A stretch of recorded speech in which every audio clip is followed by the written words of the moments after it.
get a smaller container, like it was 32 ounces, so I just did half of a third on each of them. So what I'm going to do is I'm going to take my big injector again. I'm going to fill it up. Okay, this holds 4 ounces. 64 ounces. 64 ounces to a third. Okay, now what you're going to notice is when I inject these, I don't inject them directly into a muscle. The reason is you do that, it's going to pocket. I want to inject around the fat layers and the connective tissues.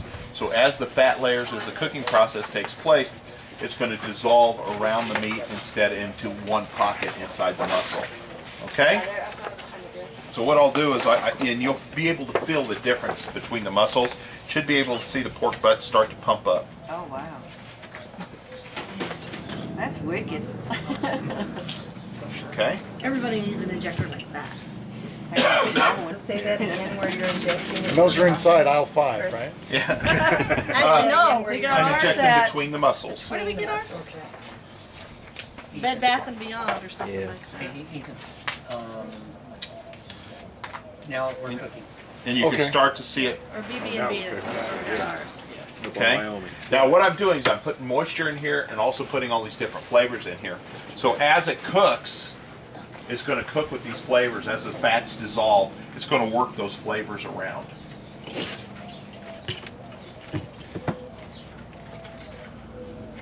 Okay. And I'm going to find another spot. So you're just injecting it into the meat itself, right? Not No. into the muscles? No, yeah, into the fat layers around. Between the muscles. Between the muscles. Okay. And man, this one took it well. So you notice the difference in the size now. Basically almost added a pound to it. Okay, the next thing I'm going to do is, guess what I'm going to use? Mustard. Good old mustard. Have you ever tried peanut butter on in here? No? Because I don't like peanut butter. And some You could people use have a nut olive allergy. oil. Yeah. And we use olive We oil use on olive ribs oil. sometimes if people don't like mustard. Oh, really? But it evaporates off. I mean, just a I love mustard. I just tenderizer. know, yeah. Which one? The Killa. Right there. Killa barbecue. Not Killa barbecue. Killa. Oh, it is killer. Okay, now one thing to understand about a pork butt versus the ribs, I'm going to put a lot of rub on here because I'm looking to build that crust that you tasted off that other one that we brought in here. Well, Rick got to taste it. No, I didn't. On ribs, it's light layer of But someone told me it on the wasn't butt, good, you go so- with Yeah. butt, right? Yeah, absolutely.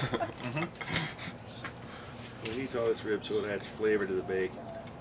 Yeah, and Tammy, speaking of that, if you can get me the bacon, please. Aha! More bacon. Yay. We're all about bacon and meat sauce.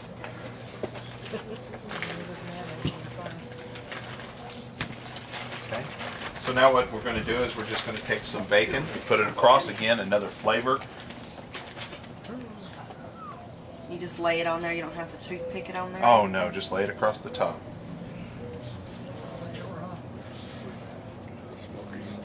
Big enough bacon to leave it. You could if you wanted to. Nifty. Take your bacon What's weave that? and lay it on top. He wants to weave his bacon and lay it on top, but you could. Little extra work, but you know, it's, So all this is going to do is just going to build to that crust. It's going to build more flavor and it's all the fat that burns off, dissolves, and it renders. Yeah. yes, it does. Renders right on top, and you're sitting there. Good crust. Okay. It doesn't freeze, but it's cool.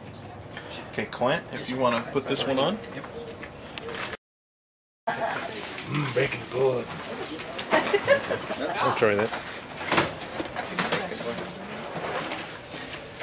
No, they won't like this. Okay. Okay. He's telling a story. Grab some. It's gone. Next. Okay, what I'm going to do is I'm going to enhance my flavoring. These butts have been going. We can see our smoke ring that's into these butts. Okay, it's crust. I have to make sure it's okay. It's okay. But we can start to see the smoke ring that we penetrated into this meat. I put it right here. Boy, that is good. Is it ever not good? No. There's the chicken. That was right at about 7 hours. 7 hours. Enhance.